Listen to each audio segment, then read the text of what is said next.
O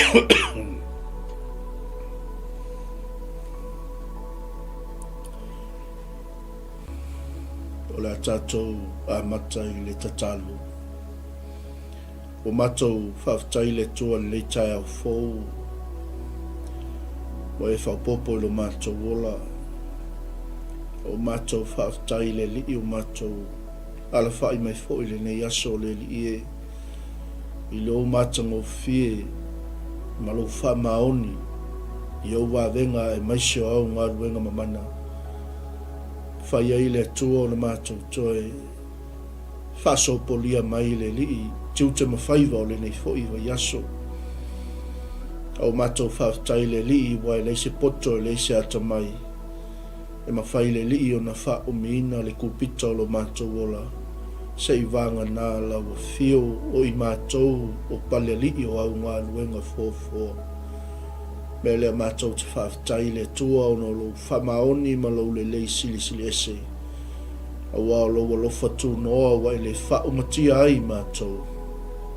Au loa lofa muti vale fōu I lea tai au ma lea tai au.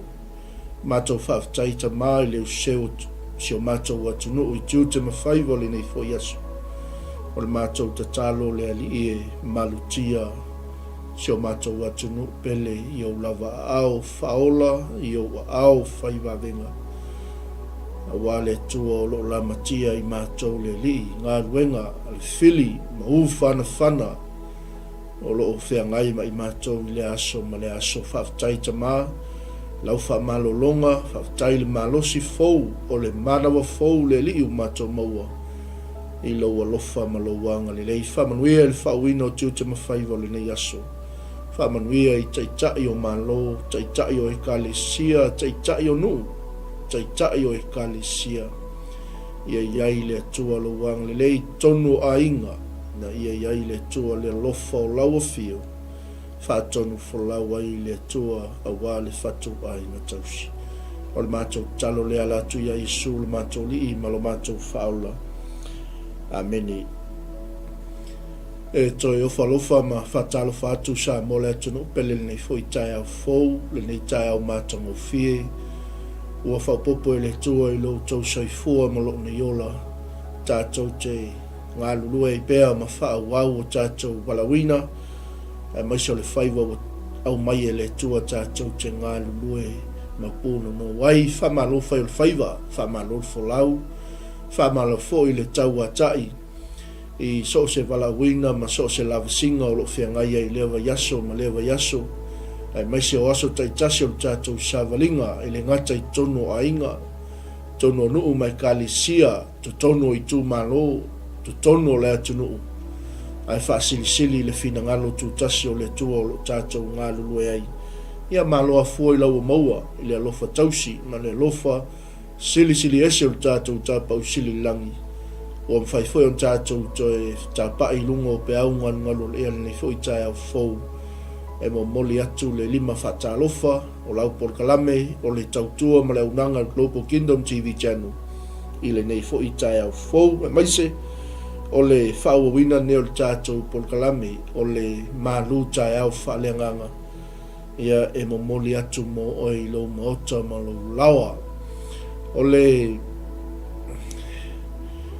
manatu au tū mo tātou ni tai au o tāpenaina fōi mo tātou.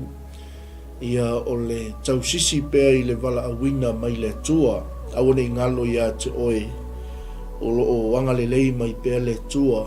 E whaatonu wholau lau soifua ma lo wola.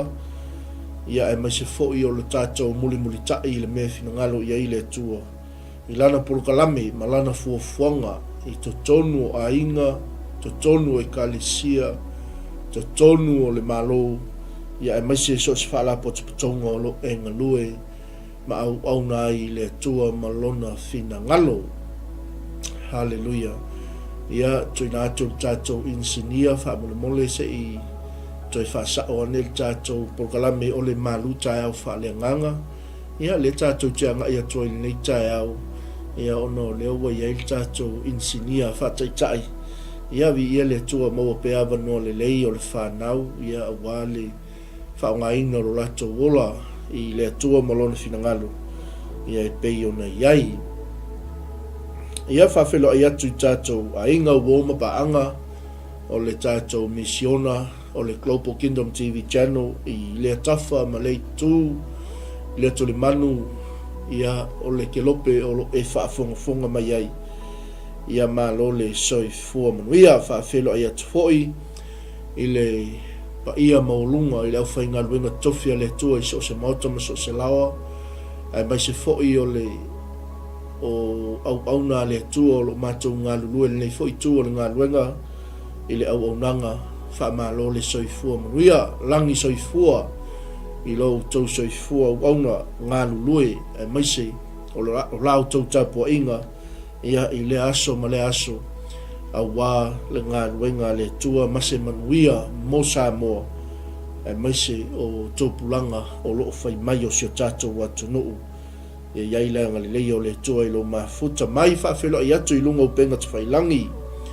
lunga upe au ngalungalo le ea i le tātou YouTube live ma le tātou Facebook live ia le ngata fo leo le tātou app ma le tātou website o lo angai atua le tātou porkalame i le aso ma le aso ia i lawa le taimia ngalo ai ia le tātou au tāpuai o le au whaafonga ia vea le nei tai au whailo leo masui o le au whainga luenga o moli atu sa mātou whaatai tele o lau tau pito la au whaanono manui le li o lau tau tatalo leo leoa o lau tau tapua inga tu iwi tau ka ano ia i lea tai au ma lea tai au ia a wase manuia o Samoa mai se le whenga iei o lau whainga luenga ma le upu fola le tua ia vi ia le li vi ia le tua o lo maua pea lo tau soifua lau le lei ala le wha malolonga le tua whaafitai le li ia o lo iai pea lau wao sina o le tala le lei la tau te tufa ma whaasoa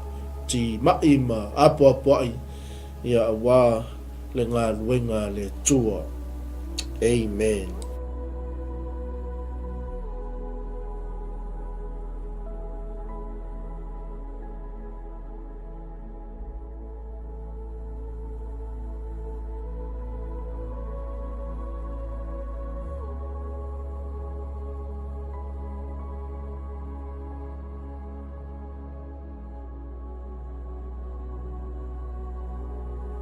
Hallelujah, hallelujah. Ia vi ia le tua nei tai au, ia whaftai atu i le tātou opi, ia mo le whisoasoan ina o le tātou porokalame, ia whaftai fo i le whailoa mai, ia o tau amata atu le tātou opi, ia o wale ngā ruenga le tua ma le tātou misiona, ia se atu le tātou whatalofa i lungo penga te whailangi, whawhelo i atu i le usoa au auna, tu fau mai awa, ia talitono o loo mafuta mai Samoa pe a whaisao le mai tau atu ia whaftai le mafuta mai tufou e fwoi leanga le lei o le tua i 𝚘𝚘𝚑𝚡 le nei aso whawhelo i atu fwoi i le nei tai au mātango fia i le tofine po le whaletua malasi whaftai le mafuta mai talitono fwoi o loo whengai mga luenga i le tātou whaleoloa whamanuia tele le tua i 𝚘𝚑 o le nei aso.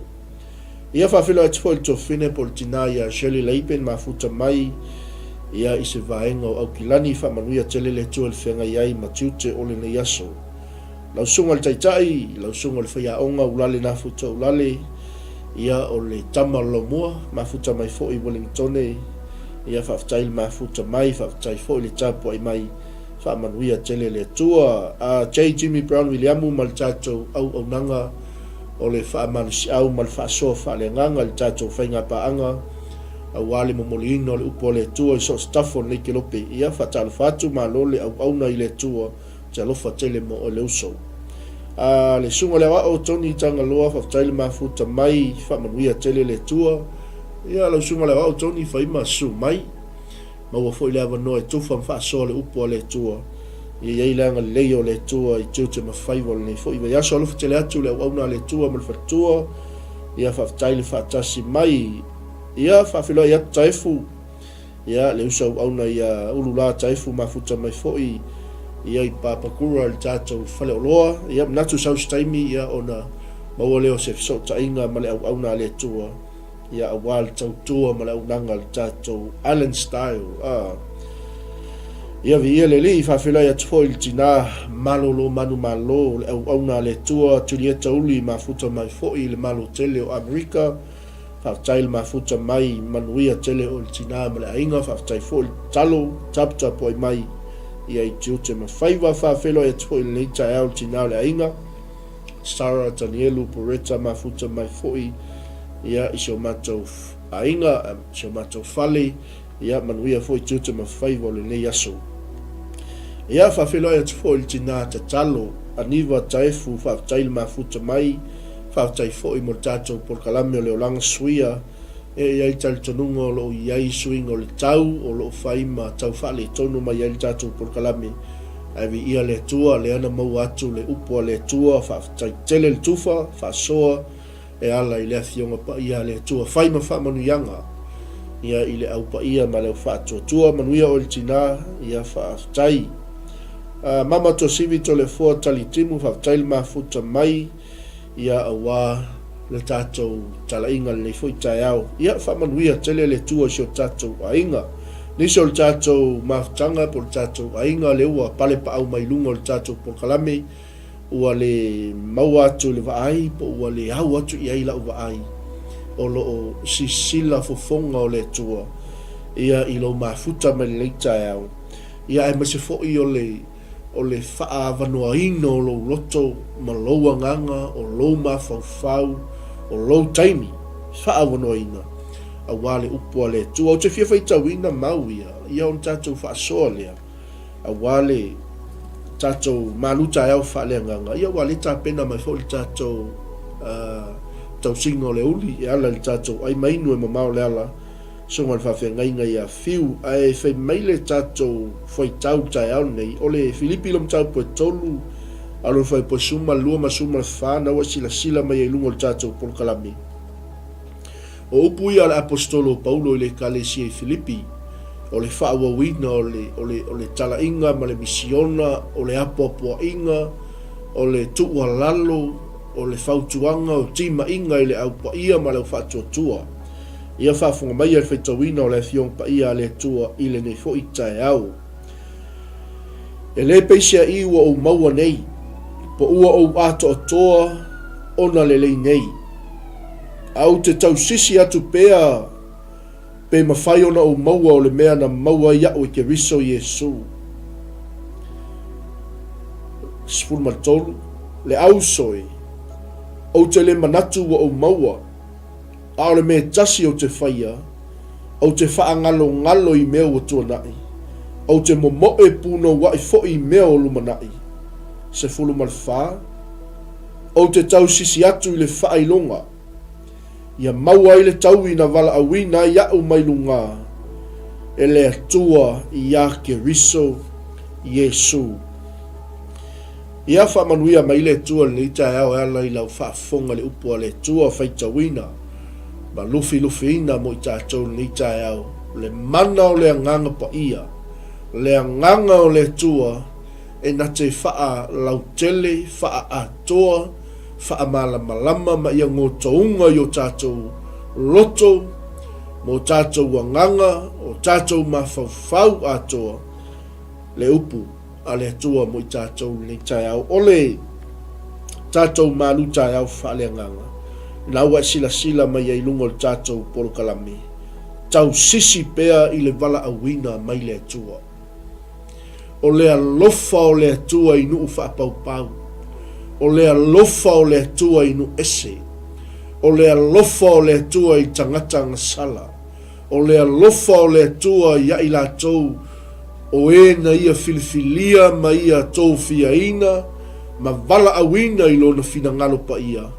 Leua, wa o mai le taimi o le apostolo Paulo, o le whaamanatu fo i lea le apostolo ma le toe tu la au whaamanuiti, o le apoapoa inga, e le o mawai le alofa o le atua Filipi yate au tau, e ui no tātou wala, e ui na o nono tia ona o Yesu ke viso, e ui na whaalea o ngā ina, ma whaalea ngā ina, ma ino sia ina au, ona o le tala lelei, e ui na pua ngā tia au ono o tau onu ese. Amene. A o le mea leo te wha manatu. O le mea leo te avatu ai pea le tala le leia te o tau. Le ka le sia filfilia le tua. Amene. A wau o tau wha longo i le sauninga o le alofa tu no le tua. Na tui na maia te au mo o tau. Amene. Me foi le ese male tā ua o lo tango e embrace le au auna le tua. E le whapea ona o le tangata ai ona o le au auna le tua. Na filifilia e le tua. E whai mau taitai. E whai mau whaife au. E whai mata mā. Amene. Le anga o le au auna le tua e sau ai le tua. E tala noa mai ai le tua. Amene. E le mea fina ngalo i ai le tua. Vi ia leli. Le ala fai mai le whamanatu o le apostolo i le kalesia.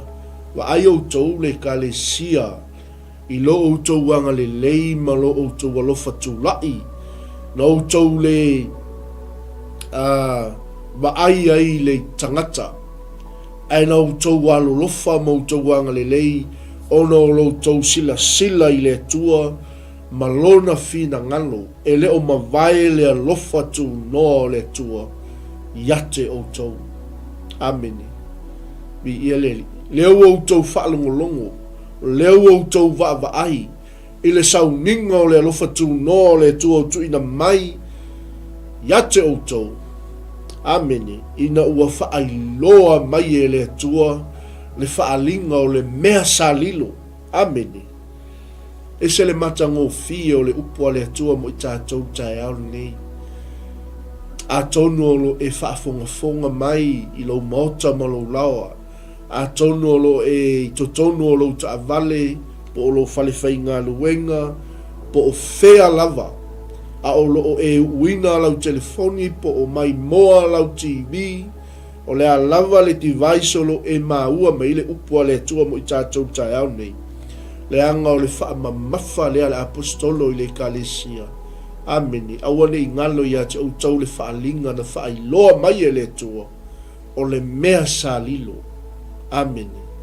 Ai peitai ua liu tino tangata mai. Ua wha lia mai le lava alofa tu no le tua. E ala ilona alo pele o Yesu ke viso. Ina ia mangalo au le tangata ngasala. Ina ia tu sa o loto i tātou mai le amo o le polonga. Ina ia si itia se avenga. Ngau sia se amo. A ia wha sa o loto ina i tātou. I le alofa tu no le tua. E peio no tau wha longo i ai. Amene. Hallelujah. Vi ia le tua le tae au. Vi ia le li. O le wha manatu fo i le apostolo i le kalesia i Filipi. Amene. Na whaailoa mai ai le whaalinga. Ai maise o le whaipea o mea na tu usia. O le e ala i le upo o le atua. Mai tau mai o le tangata le o Paulo. Tasi le tangata i telean tustusinga i tono o le athionga pa ia le atua. Wha mau whailonga ina i le anganga pa ia o le atua. Le upua le tua na tau tala mai ai le au auna le tua. Amene. Ngai whaapea i tama loa i ana upu nta upu le. Whaapei ona o mua i tu sia i ni upu i titi. Amene. Pe a whai tau lia e ma whai ai o tau ona i loa ai. Lou loto matala i le upu ya ke riso sa lilo. Amene. Vi ia leli. O le upu sa le whaai loa atu. E nisi tupulanga o le whanaunga tangata. Amene. Ai whawhetai le whaali mai. E le anganga o le tua ia te outou. I ana apostolo pa ia. Ma ana perofeta pa ia. Ina ia avea no ese. O soli whaatasi ma ke riso. I le tino e tasi. Vi ia le tua. Vi ia le li. Glory, hallelujah.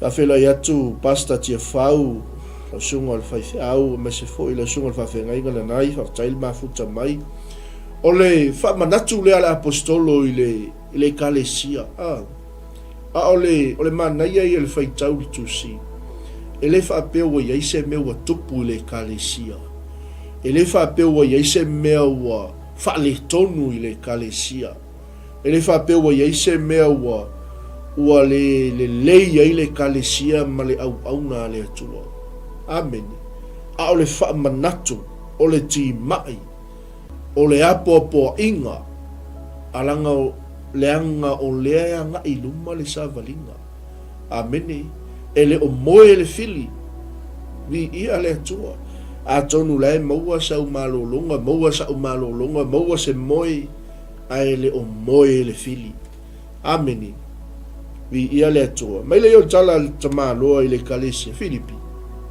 aleluia o le mea leo te whaailoa tua ia te outou ameni a wao tātou onu ese leo ono tia au ono le tala le leia Yesu Keriso a ia outou i loa ma o whaailoa atu ia te outou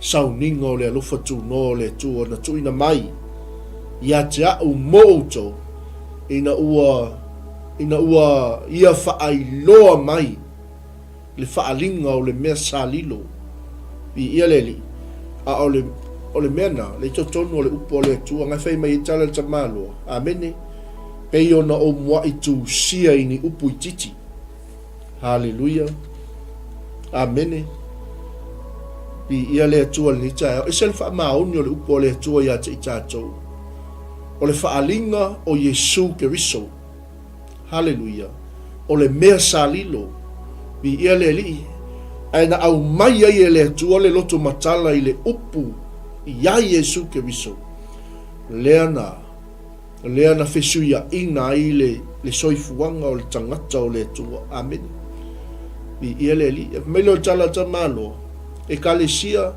sa le whailo atu inisi tupulanga o le whanaunga tangata whapei ona whaali mai nei le anganga iana apostolo pa ia lono winga yei apostolo ai le pa ia e yei perfecta ai le ni perfecta pa ia ia ngai fa mawina le upo le tua o le taimi wa anga i mai ai le perfecta pepelo ma le antikeriso o le manu fe ai ne ala fe metala tamalo o te le i fa ilo ina tu inisi tupulanga ai fa fetai le tua na faali mai le nganga ia tea o i matou o apostolo pa ia maana perfecta pa ia ina ia avea nu ese masuli fa atasi matino e tasi ma ia tofusia fa atasi ilana sa fola mai ono Yesu Keriso aleluia mele ese malta o lo wala awina ma lo wala awina o lo tatou wala awina mai le tua le ala ufa manato le apostolo i le kalesia amene sa le whailo atu inisi tupulanga a le o whailoa mai a te oema o le tupulanga o le taimile nei a o le alo tatou ti ute ma lo tatou matawhai oi o le pasi atu i leisi tupulanga le a ngai mai amene ai a le whaia lo ti ute ai a le whaia lo matawhai oi ai a tatou le tutu whaatasi mo tatou ngā lulu e whaatasi o le ala le mea la asapo mai le si tupulanga le a ngai mai amen vi ia le atua a oi tatou o le tupulanga o le taimile nei le ala whai mai le tala le apostolo ilona ia foi taimi ilona tulai mai ma le whaonga ina e le atua o le mea sa le whailoa atu e le atua i nisi tupulanga o le whanaua tangata o e whaapau amene a ua whaali mai e le anganga pa ia iana apostolo pa ia iana auna pa ia i perofeta pa ia i whai evangelia pa ia amene i whai a onga pa ia haleluia i leo ma moe pa ia i whai evangelia pa ia haleluia ina ia avea nu ese masuli whaatasi ma le tino e tasi ina ia tofu sia whaatasi I lana sa fola mai ona o Yesu ke viso. Le ale mea na fola mai, o le tala le lei. Hallelujah. O le ale tala le lei, o le tala le lei e winga I le malo le tua. Hallelujah. Saua Yesu fola le malo lona tama. Amene. E li saua Yesu fola se isi tala le lei, tele le tala le lei. E na saua Yesu fola le tala le lei o le malo lona tama. O le iei to tonu lona maliu. O le iei to tonu lona toi tu. O le iei to tonu le tala le lei o le alofa tu noa. Mea uma o lo to tonu o le tala le lei o le malo le tu.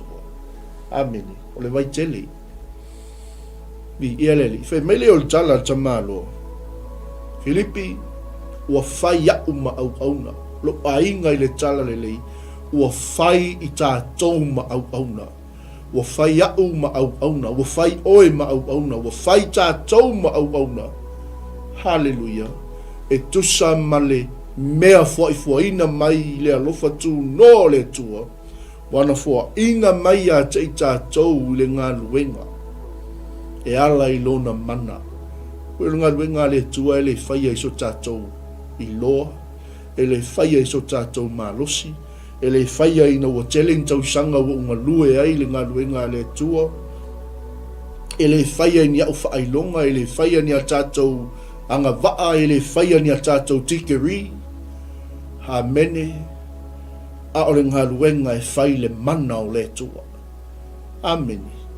Vi ia le tua. Le ala ua fai tātou mau ona wha pei ona wha malosi ato le apostolo. Le kalesia le tua. Amen. Ua fai tātou mau ona.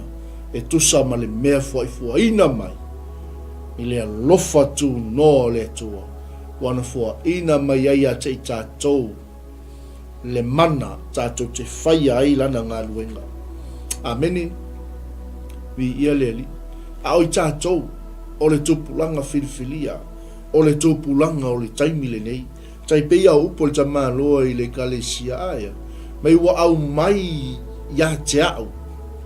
O le au pito I titi lava I le au pa ia umalawa. O iai le alofa tu no le atua. Ma le o loa faulai. O le Mesia, o le Keriso, e le masue ina lava. Ameni. Vi ia le atua. O fea, o fisili la mo tātou tai au nei. Ala ua pese mai le langi le apostolo. Ala ua pati lima mai le langi le au auna le atua. A oi tātou o le tōpulanga filfilia. Ameni. O le au pito I titi lava I le au pa ia. Hallelujah. Tātou te fola tu pea inu ese. Tātou te fola tu pea I e whapaupau. Tātou te alalanga tu pea I e le talitonu. Tātou te tālaia tu pea le whaolatanga. E le aisa isi ala. E le aisa isi whaitotoa tātou te maua I le manuia e whaavavau. Wa na o Yesu ke riso lo tātou wala I malo. Ameni. Ua na o Yesu ke riso, lo tātou whaitotoa I le manuia e whaavavau o loo whaatali mai mo I tātou. Amene, vi ia le atua, e se la male tā ua o le maua I tātou o le loto matala e pe o na au mai e le apostolo mo I tātou. Amene, vi ia le atua, e le mawhaitau lia. Amene, a ngai whai mai tala tamaloa. Pe a whaitau lia e mawhai ai e o tau o nei loa o loo loto matala I le upu ia ke riso Yesu salino. Amen. E walele mana I o le upu o le atua. Toi wha manatu fo I a te au. O tātou umo au na tausi mea le atua.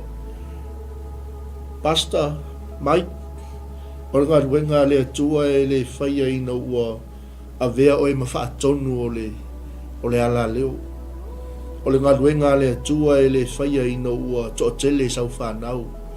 O le ngaluenga le atua e le whaia ina ua ata mamai lau whanau. Ta mau ainga lo ainga. O maua o manuia. O le galuega le atua e fai le mana o le atua. Amene. Le te o fo ia le aveina e le atua inisi tupulanga e pe upo le apostolu. Sa le fai lo ato e le atua inisi tupulanga o le whanaunga o e whapaupau. O le whanau o tangata la tau te le talitonu. O le whanau o tangata la tau te ai tui le finangalo le atua. Ai whaapei o na whaali mai e le anganga pa ia ia te i tātou. O ana au auna, sau ele male lisinga whai mai ei o apostolo, o profeta, whai evangelia, leo ma moi, whai a onga. O le ale wha moi moi, na au mai ei e le atua i le wha nau filifilia, ameni, le loto matala i le upu, e ala ia Yesu ke riso le mesa lilo, ina ia avea nu ese masuli, ameni, ina ia tino e tasi le au pa ia ma le ufatua tua, ina ia tofu sia fatasi, i lana sa fola mai, o Yesu ke riso, e ala i lana tala lelei. Ameni. Vi ia leli. Le ala o fai ta tau ma au auna. Po oio se tina, po oio se tama. Ameni a fai le fai a sau a inga. Ai a fai e pele le tua i lo loto. O oio le au auna le tua. We are stewardship of God. Ai ma ngai ia o le sifa aperitani ia ngai ai. O tātou o tangata tātou te manajinga mea le atua. Tātou tangata tausi mea le atua. O le winga nā o le upu ua whai tātou ma au auna. Mai Paulo, Filipi, ua whai au ma au auna le atua e tusa ma le mea na fua ikua ina mai. E ala i le lofa tū no le atua. Wana fua ina mai a te i tātou le ngā luenga. E ala i lona mana. Ua au mai ai a te au. Lea o pito i titi lava i le au pa ia umalava. Ina ia o fola atu inu ese le oloa faulai o Yesu ke riso. E le masu e ina lava. Amene. Vi ia le atua. E le whaavavau na fi nau le anganga o le atua ma le tangata. Vi ia le li. O oe o le au nā le atua. O oe o le atali i ma le awhawhine o le atua. O tātou o tūpulanga o le taimi le nei. Vi ia le li. Tātou te fola atu inu ese. Le o loa faulai o ke riso e le masu e ina lava. Amen. A lewa e manuia. A lewa tātou sapaitali wha manuianga le atua. Ale wo fai oi malama i to tonu o lo ai. Tātou te wha susulu ina atu le malama o ke riso. Tātou te wha ai loa atu le wha o la tanga le tua i o tātou ai. Vi ia le li. Me leo tala ta māloa. Le ka le sia le tua. E wha malama ina atu fo i tangata uma le winga. O le mafuta wha tasi le mea lilo sanatia. Talu mai tupulanga. Ana mua e le tua. O le na whaia mea malava e Yesu ke riso. O le ale wha moi. Ina ia wha ai loa nei e li sili. Ma le au whai pule i mea oile lang. Le ka le sia i le poto winga ese o le tua. Amen. Ke lo le sau o le ei ai le sau o le teimile. Le sau o le wha ten kolosi le sau o le teimile. O le ale sawa, o le ale le malosi mai, e le ise mea na te e tusa ma le poto o le atua. Amene. Nanga hui o le atua na whaia mea uma. A o le sau o le system leo sau o le teimine, e sau na te ave sea le meua uma na tupu e le atua i to tonu o le tangata. Amene. O le te lei o le potential o le to tonu o le tangata, na au mai e le atua, e whaau ngahe le tangata mō lana ngaluenga. Amene. Luinga na tala ta mālua e wha malama ina atu fo i tangata uma. Le winga o le mafuta wha tasi le mea lilo. Sa nā tia talu mai tūpulanga na mua. A o le na whaia mea uma lava o Yesu ke riso. Ina ia i loa o le upunga i ngau li sili. Ina ia i loa e li sili. ma le au fai pule I mea o le langi I le kalesia le poto winga ese o le atua. Amene. O le taimi ala ma le aso na etalia Iesu ke viso e fai mali I ma whaola I lou soifua ma lo wola. Amene. Wa ia te oe le poto wha le atua. Wa ia te oe le utanga, le whautautanga mai le atua. Le tō wha le atua. Ngā lefe meltala ta malo. E tusa malona fina ngalo talu mai ana mua. Na ia whaia ke riso Iesu o lo tātou ali. O ia o tātou maua ili wha malosi. Male taita inga, male loto tele, male wha atua tua ia te ia. Amen. Lea lau tātou a. Lea lau tātou manuia. Amen. Aleluia. Au te toi fia whaitau ina le tātou tusi tai au nei. Ina ia manuia mai le toi tātou langa leo wa umal tātou taimi. Ia ai whaau lau whaitau tātou tusi o le Filipina e tolu alom tā upu e whaipa suma lua ngai suma le wha. Le sa whaitau ina mo tātou. Ia wha umatoi tātou malu tāu whalenga ngā whai mai. E le peisea iwa o maua nei po ua o ato o toa o na lelei nei. Au te tau sisi atu pea pe maua, pe mawhai o na o maua o le mea na maua ia o e ke riso. Le au soe o te le manatu o maua a o le mea e tasi o te whaia, o te whaangalo ngalo I mea ua tua nai. O te mo e puna wa I fo I mea o luma nai. O te tau sisi atu le whailonga ia maua I le taui, na wala awina ia o mai lunga e le atua, ia ke riso Iesu. Dei te ofe melta maloa, ina ua o maua ke riso, o ota mea uma, wa o whaalea o ngā ina mea uma, tau o Iesu o te nau iai, o lo poto, o au whaailonga, o lo ua tamai, o au anga waa, o mea uma na o maua, o ota mea uma ina ua o maua ke riso I Iesu. Ameni.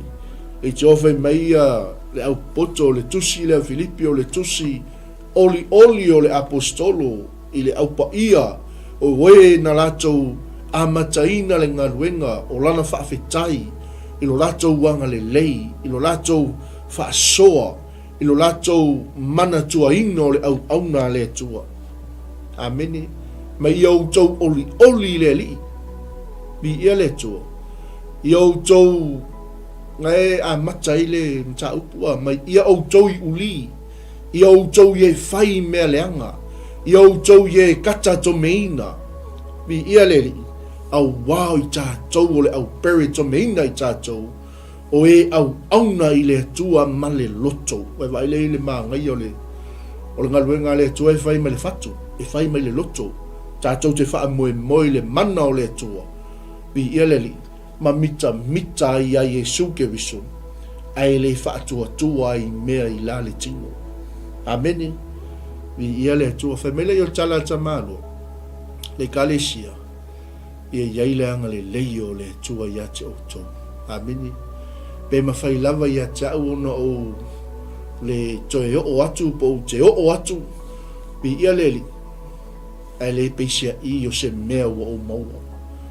Po ua o ato o toa ona le lei. O aua na o se au auna. O se mea whai ngā luenga. Na whaau ngā e le tua. Ai o te tau sisi atu pea Filipi. Pe ma whai ona o maua o le mea na maua ia o e ke riso Iesu. Amene. Vi ia le tua. Pe o tātou malu tau whalenganga.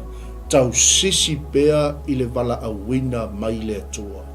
O amatangi ma wha, o a mea te lua whaasangai, o whaafitauli ma puapua ngā, awani a vea mea I e whaoa I le tā, I lofina ngalo, a I e manatua le wala aua le tua I lo soifua, ma lo wola, o le tua na wala awina I tātou, e le I wala awina I tātou e se tangata. Ameni. Ai awa foi ni a vea le wala awina I tātou ma meu tātou whapea I fuai, wa o maua, wa o ato o toa, o tātou o tangata sala. Mai tala ta māloa, le kalesia, e lei peisia iwa o maua nei po ua ato toa ona le lei a o te tau sisi atu pea pe mawhai ona o maua o le mea na maua iau e ke riso Yesu lo wali amene te le manatu wa o maua a o le mea tasi o te whaia o te wha ngalo i mea o watua nai a o te mo e puno wa i mea o le luma nai ma o tau sisi atu le wha longa. Every one of us here had been marked by God. Amene. Mi ia le ali. Wa umau na whaailonga ina. Wa umau na whaamau whailonga ina i tātou e le tua. Mi ia le ali. Ka ngoe o pongi le wala aua le tua wa. Wala awi nai oi. Po le kāmuta, po le insingia, o i ngae te au nai le tua i lona fina ngalo. Amene, o i ngai ke servinga i le tua i lau mea lofa, o louanga vaa o lau tāleni. Ka meile o le tala ta malo, ina ia mauai, le tauina wala awina i tātou mailunga, ia ke riso Yesu. Amene, whamanuia le tua ia te oe nei tai au, sa molo watunu pele, ia i leanga le leio le tua i lau mafuta, mai maisio le upu whawina le tua o tātou whalongolongo, ma o tātou whaitau iai. Ma oso taimi nofo le upo le tua ma va ai le upo le tua o lo fe so ni mai a te tato. Amene. Ma luta e au fa le nganga mo moli atu mo o ilo mo ta mo lao. Tau sisi pea i le vala awina mai le tua. E taimi te manu ai le taua. E taimi te langona ai lo vai. Amene. Ai a tato vai. Ona tātou malo losi ai lea. Amene. Ia tātou tutu mau. Amene. Ma ia tātou manatu natu. Bi ia leli o i tātou o au na le tua. Ia whamanui atu tātou ainga o pale pa au malunga o tātou polo kalame ni tai au. Ia ileanga le lei o le tua ia te oe. Lo mafuta mai whamanuia fo i le tua le au na ia fiu mo le whawina o tātou au nanga ai mainu e mamau le ala. Ia le wanga ia tau singa le oli o le tātou lunch. Le o mai al tātou maluta au whaaleanganga. Whamanuia le tua le whawina o tiute mawhai o le ne yaso. La se upu o se tala o la vale lau whaafonga sa mole tunu pele. E matua atu i lau titi whaitama le tautua ma le au nanga a le Global Kingdom TV o lau tau au auna. Pastor Mike, tautua mo o sa mo le tunu pele. Whaamanuia tele le tua tātou toi whila i le aso a tai au i luna taimi masani o le tātou malu tai au whaaleanganga. Ono Yesu. Amene, ma amene, ma amene. To God be the glory forever and ever. Amen. Shalom. Shalom.